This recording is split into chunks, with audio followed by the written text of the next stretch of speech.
लग्नाचे दागिने म्हणजे श्रीमंत पेशवाई दागिने, नाशिकचे सुप्रसिद्ध सराफ मयूर अलंकार सराफ।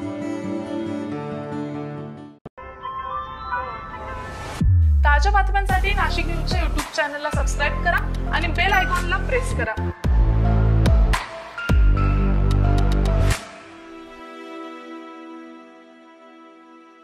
चांदवड तालुक्यातील मंगरूळ गावाजवळ गुरुद्वाराच्या पाठीमागे शेतात ट्रॅक्टरच्या रोटाव्हेटरमध्ये अडकून 13 वर्षीय मुलाचा दुर्दैवी मृत्यू झालेला आहे।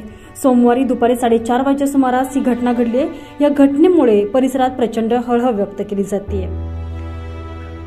परमवीर सिंह अमृतसिंह बेदी असं मृत मुलाचे नाव आहे। मंगरूळ गावाजवळील मंगरूळ भरवीर रस्त्यालगत बांधकाम सुरू असलेल्या नवीन गुरुद्वाराच्या पाठीमागील शेतात ट्रॅक्टरचा रोटाव्हेटर सुरू असताना परमवीर सिंह हा ट्रॅक्टरच्या रोटाव्हेटरमध्ये पाठीमागे बसलेला होता। त्यावेळी अचानक ट्रॅक्टरला झटका बसल्याने तो रोटाव्हेटरमध्ये अडकला। ही घटना ट्रॅक्टर चालकाच्या लक्षात आल्यानंतर त्यानं तातडीने ट्रॅक्टर उभा केला, मात्र तोपर्यंत परमवीर सिंह हा त्यात जास्त अडकल्याने त्याला रोटाव्हेटरमधून काढून नातलगांनी चांदवड उपजिल्हा रुग्णालयात दाखल केला। मात्र डॉक्टरांनी त्याला तपासून मयत घोषित केलं। शवविच्छेदनानंतर मृतदेह नातेवाईकांच्या ताब्यात देण्यात आला। याबाबत अधिक तपास चांदवड पोलीस करत आहेत। भीती गवळी, नाशिक न्यूज, चांदवड।